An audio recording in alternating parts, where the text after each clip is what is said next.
or just right next to it. So if you could all do that when you're speaking. And I've had the thumbs up from down the back for getting that passed across. Apologies. I've got Councillor Crystal and Councillor Bogue. Is there any other apologies? Moved by Deputy Mayor Brosnan, seconded by Councillor Crown. All those in favour, please say aye. Aye. Aye. Against, carried. Does anybody have any conflicts of interest? Very good. So we've got a public forum from Eastern Screen Alliance, Daniel Betty and Derek Slade. So if you would go and grab a seat up there. Sally said she'd like you up there. Mr. Chair, sorry, just with regards to conflicts of interest. Yes. So I see we've got our tank submission on the agenda. So I sit on the Regional Planning Committee, which addresses some of these issues. So there may be a perceived conflict there. I'm not saying there is. I'm just making you aware. Okay, thank you. I can't see a problem with it really. It's still dealt with by panel. Okay, if you want to commence. Yeah, kia ora, Thank you. everybody. Thank you very much. It's lovely to be here today to talk to you about the opportunity of building a regional screen industry here in Hawke's Bay. We want to just give you a quick overview of what we'll cover over the next 10 minutes. Thank you. We're looking at the possibility of developing an international screen industry here in Hawke's Bay, with now being the time and the development of a regional film office. We're going to give you a little overview of what our vision is for Hawke's Bay and a bit of a plan moving forward, and hopefully that will generate some questions for discussion afterwards. So the international market at the moment is looking at New Zealand as a bit of a beacon of hope. We are one of the only countries in the world which is open for business. Our government is also initiating a number of projects to activate the film industry here by enticing, we've seen already the likes of Avatar, Lord of the Rings and other films which are coming in through immigration at the moment, but there are a number of films that are coming through. We're also looking at the fact that our screen technology, we have faster internet here in New Zealand, and at the moment the demand for streaming services is huge. We've just come out of lockdown, and throughout lockdown I'm sure that you were all very thankful that Netflix and Disney Plus and other kind of elements were actually there for us to keep us sane, yes. So the pressure at the moment on the New Zealand screen industry is huge, and we'll talk a little bit about that further on in the presentation. So what is a regional film office? Well, 18 months ago there was an existing trust called Film Hawke's Bay, established by Tessa Tiley and Gilly Lawrence, and we have rebranded this trust as the Eastern Screen Alliance. And our kind of objective really is to capture work internationally and nationally, and also encourage our local community to create new and exciting works. We know of a number of films and or short films which are currently being filmed here in Hawke's Bay, and 9 times out of 10 you wouldn't have a clue that these things are actually happening. We are a not-for-profit organisation and a member of the Regional Film Office New Zealand, which means that we sit alongside 8 other regional film offices that exist throughout the country. We have a direct link to the New Zealand Film Commission, which basically means that any national project which gets put out for looking for locations, they come directly to us, the Eastern Screen Alliance, and we work alongside them to find specific locations like beaches, landscapes, urban environments, etc. And ideally what we see our role is boosting the local economy and sitting alongside the tourism arm of developing Napier, Hastings, Wairoa, Central Hawke's Bay, our greater region, as a place to be film friendly. So when we look at what a great kind of screen industry base has, You look at Hollywood, you look at the Gold Coast, you look at these different environments, there are really three things that they have. They've got great weather and clear light, incredibly important for filming. They have beautiful locations, and they have fantastic food and wine. So do we. We have all of those things right here in Hawke's Bay, and we believe that those elements are what are going to draw the international market through to us. But the issue that we have is we don't have a film industry. So our vision is to provide or create a thriving screen production industry here in Hawke's Bay. So, interestingly enough, we kind of often talk about the fact that we are world famous elsewhere but here. And the reality is that a lot of our film industry experts and or performing arts-based people, they train in our major cities and then they work internationally, but we wouldn't even know that what they're actually doing. Just to give you a quick overview, in the top left-hand corner here we have Tom Burston. Tom Burston has just recently finished filming the recent episodes of Snowpiercer with Netflix. He was the cinematographer on that work, huge piece of work. We have Paolo Rotondo in the middle there. He is the director of the Italian Film Festival, but he also has just finished as an actor on the Luminaries project. He lives right here out in Havelock North as well. We have Johnny Eagle up in the top right-hand corner there holding the camera. Johnny's just recently come back from London where he's been finished up filming most of the major Star Wars episodes of The Mandalorian that have just been released on Disney+. So all of these people currently have come back to Hawke's Bay and are working out of Hawke's Bay, living in different locations. All right, so just very quickly, we have an idea and a bit of a dream, I guess, that we want to present to you today around Eastern Screen Studios, or a studio space to be built here in Hawke's Bay. What does this mean? Well, actually, for a major international film, you're looking up to 300 to 500 jobs on a movie set.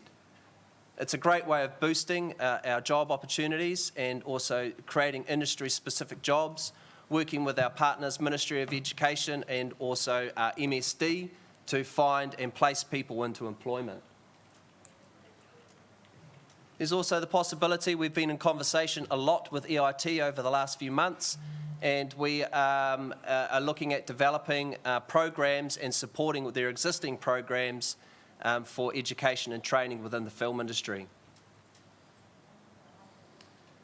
We've also been approached by a number of national and international experts to develop a New Zealand kind of screen trade school, and we're currently exploring the options of doing courses in lighting, sound, costume, hair, makeup, looking at how we develop set construction and so on and so forth as well.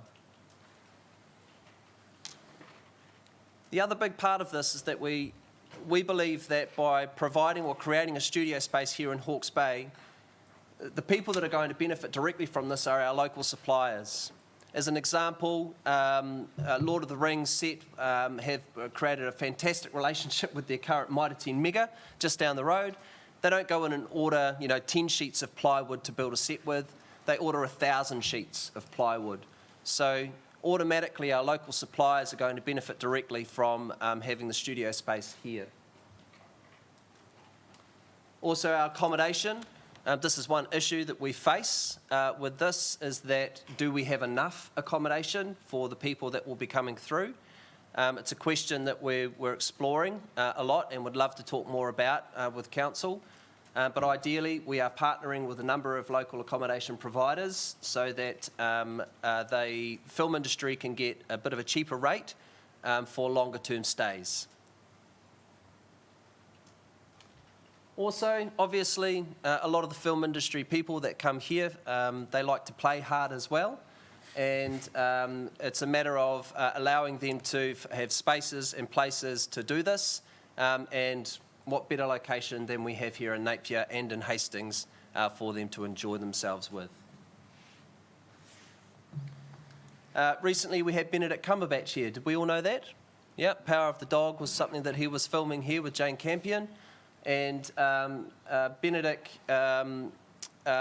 we reached out to Benedict over throughout that time, and he was willing to come and talk to some of our local filmmakers and people as well.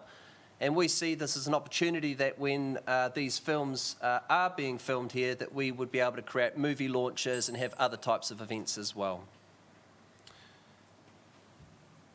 So, I guess we'd like to look at doing community filmmaking events as well, which would be a great way of connecting with the community. And obviously, it's about boosting our local economy as best as we possibly can. Can we do it? I think we probably can, actually.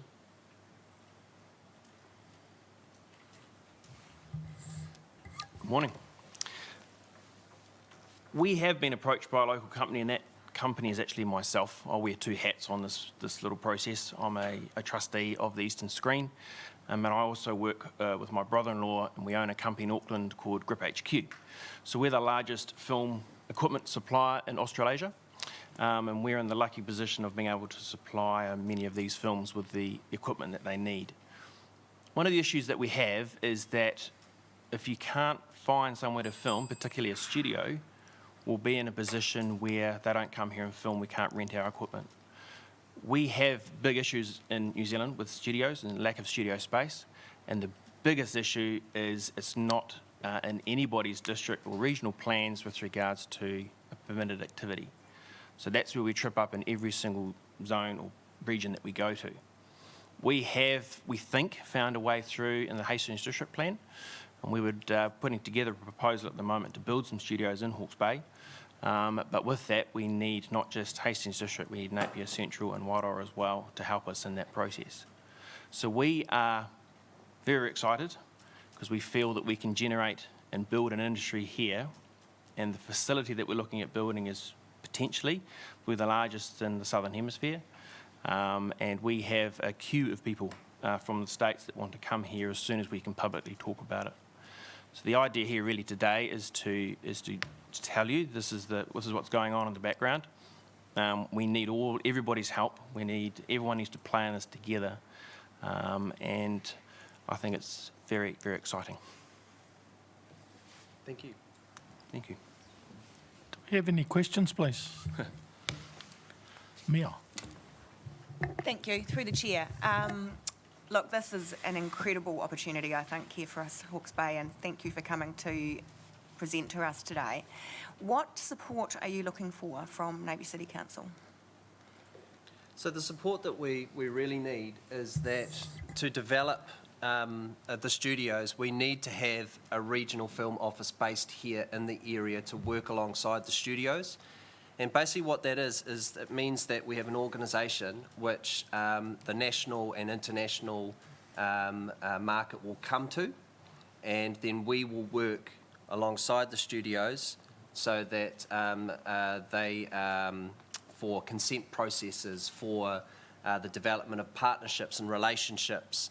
The film industry is an industry where quite often they get asked very interesting questions or they need very specific things, and the regional office is the place where they will develop those.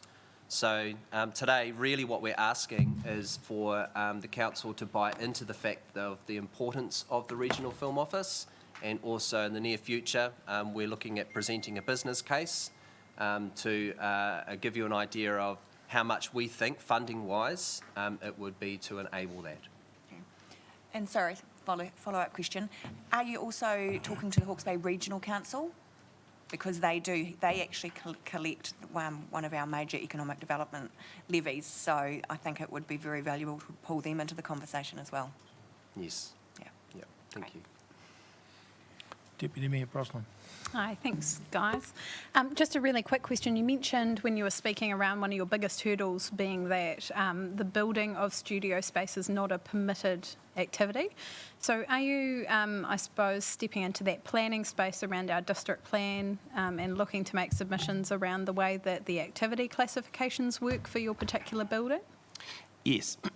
How it's worked previously in other places is every film studio in New Zealand has basically been a retrofit.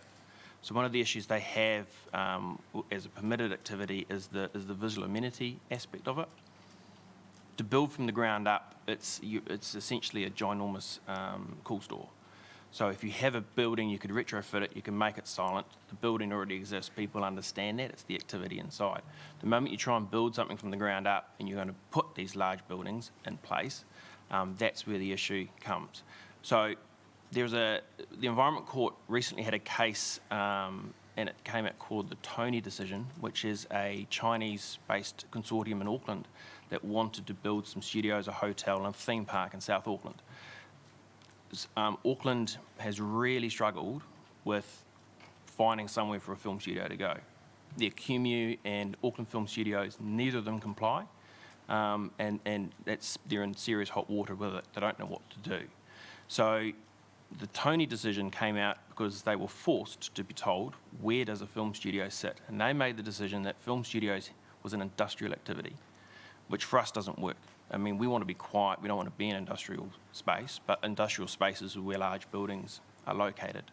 So from us, trying to find somewhere where we can go and be silent, we don't want exposure, we don't want anyone to know we're there, we're quiet, we need to be, we're filming, doesn't fit in with most district plans that we can. Thank you for that clarification. Councillor Simpson. Yeah, thank you. It sounds like a great opportunity. My question is more around the future. Once you've started to establish the concept, have you had discussions with the likes of EIT or any of the universities that have bases here around educational opportunities to bring young people into the industry through qualification? Absolutely, and to be fair, the studios are almost secondary to the training. We can build the most amazing film studios, but if we've got nobody to work in them, we can't do it. So initially, we wouldn't have an option. We would have to bring people in from outside the district. That's where it becomes an issue, because the production company have to pay for accommodation and per diems for every single person that comes in. But the reality is, the appetite, although it's not that scientific, the appetite for people to move to Hawke's Bay to have a film career is high. It really is high. So we would put it out there, the first few projects that came through, you would bring people in, and then as part of those projects, when they commit to these studios, there is a percentage of people that have to be trainees, and there's certain tiers of those trainees, and we will have to train them and be fully self-sufficient very, very quickly. And this would be something that we would be looking at as the regional film office in partnership with the studios to develop those programs. We have a lot of national providers that are able to supply us with courses in very specific skill sets which the film industry requires. But we would be looking at having a broader approach, working alongside the Idea School at EIT. We've met with them several times, and we'll keep developing that over time so that program can evolve into a very supporting network. Okay. Councillor Tuppen. And just as with other expressions, this is a huge opportunity for New Zealand and especially for Hawke's Bay. We've got a plethora of cineramic opportunities and an underutilised labour pool that's just looking for new opportunities to upskill and invest their energies into a developing future. So the size and scale of what you're representing here today could potentially, if your DP district plan submission has the desired effect, could balloon into something quite significant. So when you talk about a Hawke's Bay-wide concept, I've got two questions for you. First is, what was the thinking around why the desire to get all three councils to work collaboratively in this space, Hastings, Napier and Whitehall? And by extension, what other similar type initiatives are you aware of that are currently operating or trying to build the same concept within Hawke's Bay? And is there alignment or collaboration?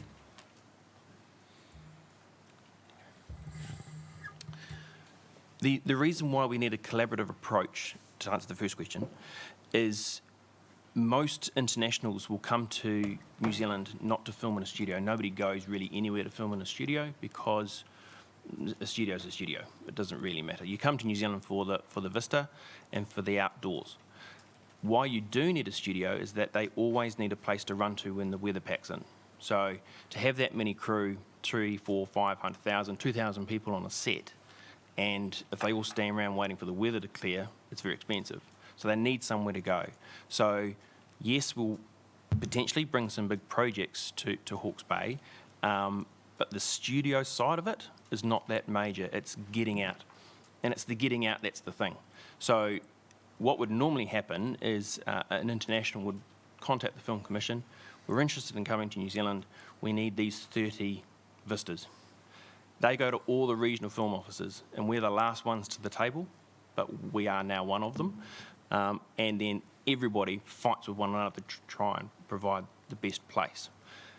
That's where we need the support for Napier, Hastings, Central Hawke's Bay and Wairoa, to be able to offer it as the base is here, but on different days you'll be filming in different places, and it's that district-wide, very wide opportunity for those different locations. So, supplementary question to that one. So, therefore, the location of the studio itself, your main concerns would be access to the airport and the port for incoming resources, but Correct. outside of that location could be anywhere within Hawke's Bay as long as it's practical? Correct. So Okay. the studio itself, you've got the physical studio that you film in, then all the ancillary catering, construction, office blocks, that will be housed. You have in New Zealand what's called the Blue Book, which is a Bible that's given to every single production company that comes here, and in there it has the general rules for crew, essentially. And one of the big ones is the travel zone. So we have where your principal place of filming, or if you're on the road all the time, where your production office is based, the crew agree that within 20 kilometres of that base, the crew can stay and be accommodated and then travel to set without charging for travel time. So the 20 kilometres is key for us, but the moment you step outside that, and if you decided to go halfway up the Tapo Road, you can do so, and then they pay you for you to travel. But if you're staying relatively close inside that 20 kilometres, and 20 kilometres in Hawke's Bay gets you a long way, a lot further than Auckland. And the second question around other activities in Hawke's Bay and potential alignment, because I'm aware of other Yes. things. There are others. There's lots of people all over the place trying to do this. Most regional film offices have people desperately trying to find ways to build studios. We're no different. So there are people here that are trying to do it. We know that. We've looked at some we've discounted, some we're talking to. For us, we are slightly blazing our own trail because of the design of the studio that we are proposing. Ours is very different to the traditional way of doing it. So for us, we are keeping our cards relatively close to our chest because it has an enormous impact internationally for taking this concept overseas. So we are gently talking to some people, but not everybody. One final supplementary question, Mr. Chair. So my only other, and it's more of a comment than a question. So given the growing shape of this concept, the only other expression I'd like to make you aware of is that that particular industry, your particular industry, and the size and scale of the types of projects that you can embark upon create quite a substantial degree of waste and pressure on infrastructure and other services within the city. So your consideration around how you might mitigate those when you're talking with our team would be crucial when it comes to supporting any concept that lands on the table. Sure. Thank you. Just to respond to that too, I think we're very acutely aware of the carbon footprint of something of this scale, absolutely. And you'll find that when we present the business case that we've actually taken those mitigations, risks into play, and we'll talk quite succinctly about those as well as. I think there's quite a clear process you have to go through which will cover those items. Councillor McGrath. Yep. Just through the chair, how many other regional film offices are there around New Zealand, and who's currently funding them? So there are around about 8 other regional film offices at present, and it is a growing area, primarily because of the interest currently. For instance, just to kind of, I guess, give like-sized kind of organisations, there's one in Taranaki, there is one in Bay of Plenty, but then we also have our bigger brothers and sisters, I say in Auckland and Wellington and Christchurch and thereabouts as well. We're very fortunate that we reached out throughout the process before the development for the business case, and all the regional film officers are working together very closely, and they provided us with their business cases for us to consider. So, as an example, Bay of Plenty is actually fed into by the 5 councils that are there through predominantly either their economic divisions and or through their tourism elements. So in some cases, the regional film office is funded directly through that shared resource, but that person who is employed might sit under one particular council that is there to mitigate kind of costs of an office, shared resource, and so on and so forth. So there are a variety of ways of doing it, but we're hoping that when we provide you with our business case, we're looking at actually not only having a model where it is about that initial investment as a broad region approach, but we are hoping that we're able to balance out and become a lot more sustainable moving forward due to the sheer impact or size of the studios and or that we have coming into play. So we imagine that over a period of time that we should be able to become a sustainable regional film office. Yeah, and just to follow up to that, are you guys far enough along to have had conversations with the Provincial Growth Fund or government along those lines? Are you far enough along to have had those? Yeah, yes, we have. We've definitely talked to the Provincial Growth Fund, had discussions with them, and it's the ownership structure of the studios is one that we are still working through. As it's a private enterprise, yet we are very keen for council and councils to be involved in that ownership process. The potential revenue, there's a study done about 4 weeks ago. The average film studio spends about $10 million a week in a region. 67% of that goes to ancillary businesses which are nothing related to the film industry. So the revenues can be quite good. It's where that we distribute those to, who ultimately has any profit that's left over. So from our perspective, the ownership structure which is where the Provincial Growth Fund comes in, is still being discussed as to the size and the scale of what we do with this initially. Thank you. Thank you. Councillor Crown. Councillor McGrath took my question. Oh, did he? Young blind. Is there any other questions? Okay, Daniel and Derek, thank you very much for a very good presentation and very exciting. Very exciting. Thank you. Good luck. Yes, guys. Thank you. Yes.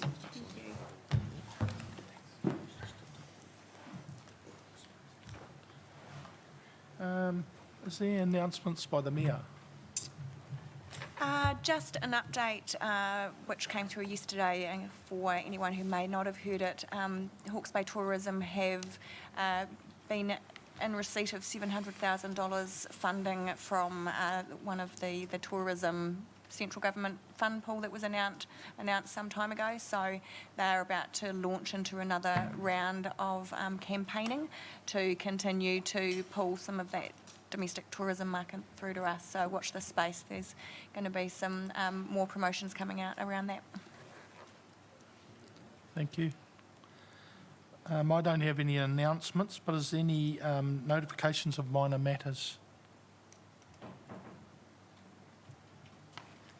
Thank you. Announcements by management, please, Cam. We've got a couple. I'd just like to take this opportunity to update councillors on the wastewater outfall repair project.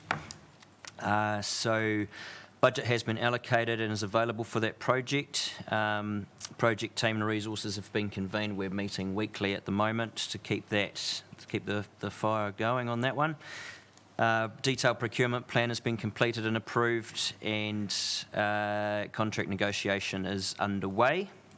And an emergency response plan for that particular task is in hand and will be submitted to the Regional Council tomorrow. The divers, the specialist contractor divers that we have coming to initiate those repairs, are scheduled in town on the last week of August or first week of September, depending on the previous job they've got. That will provide them with the larger boat to enable a lot of the safety risk to be taken out and minimised to enable them to continue their work. And an update also on the public submissions on the pipeline protection. There were about 25 submissions received. 2 are going to be slightly challenging, but are largely referring to the PanPac outfall, and they are largely a misunderstanding of the exclusion zone versus ownership of seabed. So we will address those via the formal channels. And that's all from me. Is there any questions? Very good. Could I have a move to confirm the minutes from the Sustainable Napier Committee meeting on the 13th of February? Councillor Taylor, seconded by Councillor Wright. All those in favour, please say aye. Aye. Against? Carried. So we move on to agenda item 1, Napier City Council submission to the tank plan change, and we've got Kim who will give us a rundown. Yes, so this is just further to the workshop we held a few weeks ago. We're combining with Hastings on this, which has been really helpful. We've to have 2 eyes go over it, and obviously because we've got the same responsibilities as a territorial authority. Overall, the Regional Council have done a great job at a very long process to bring this plan change together. So do I need to speak?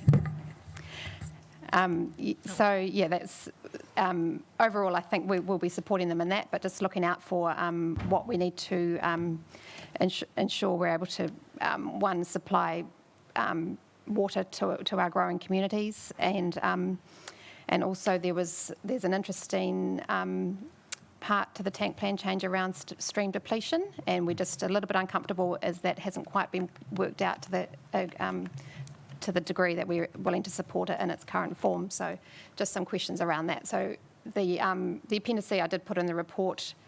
The way you do submissions is always you need to ask for relief sought, so that's all the detail there, and that relief, it is still being worked on between us and Hastings. There was an email this morning actually around the new water services bill coming out, so what's going to be in that too, that we might need to alert the Regional Council to our responsibilities there around supplying sufficient water to people, so that's going to firm up our submission.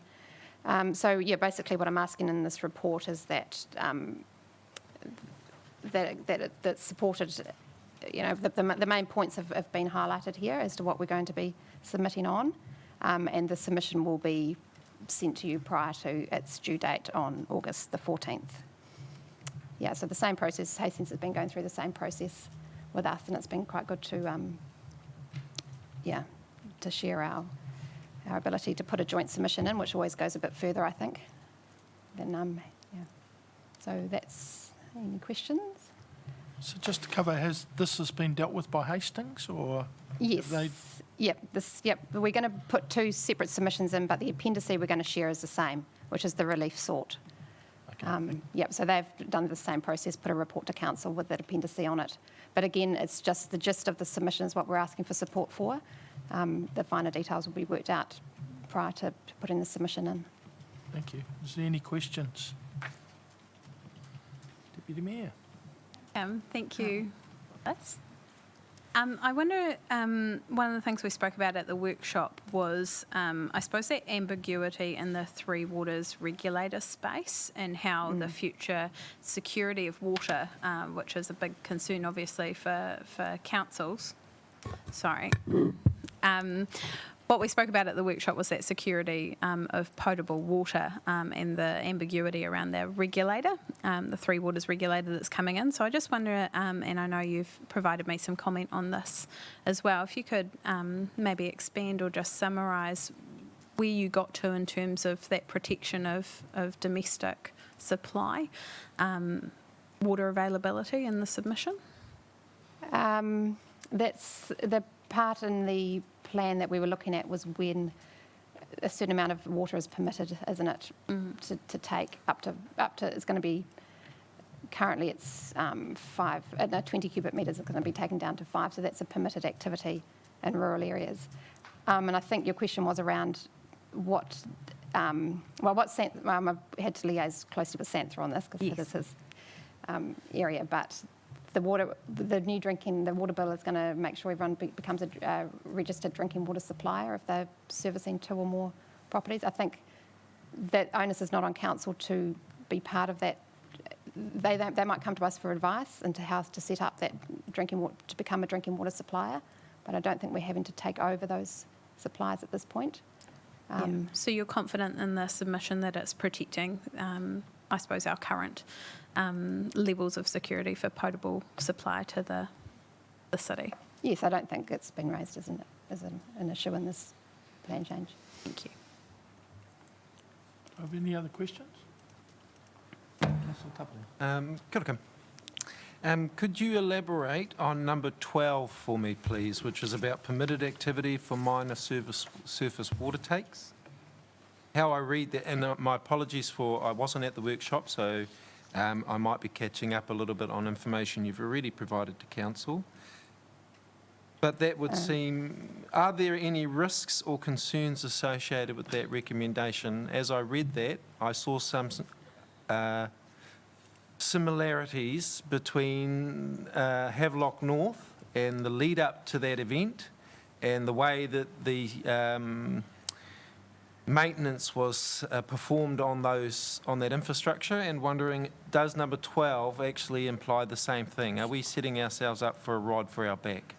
No, that's one of the Hastings requested amendments. It is, I don't think it goes to that level of detail. It's, I'm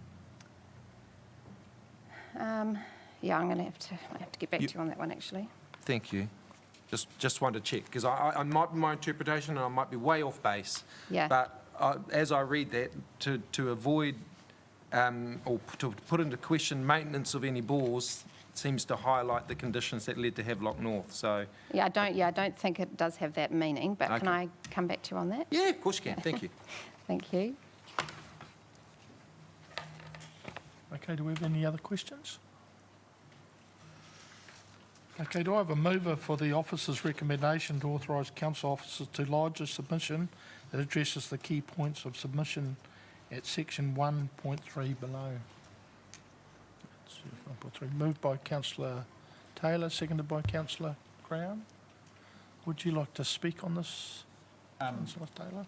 I think it's self-explanatory, actually. What we're asking for is, or the officers are asking for, is the right to make a submission, and the detail of that will come later, so I have no problem. Make a submission. Councillor Crown.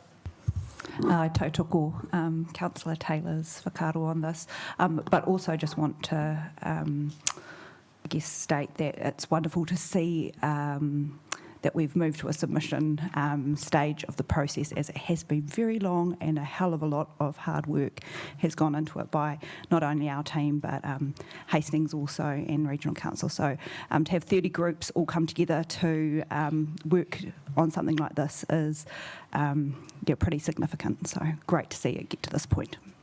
Thank you. Any other comments?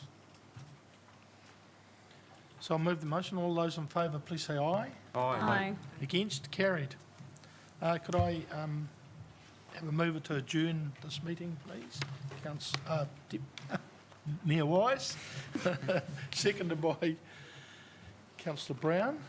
All those in favour, please say aye. Aye. Against? Carried.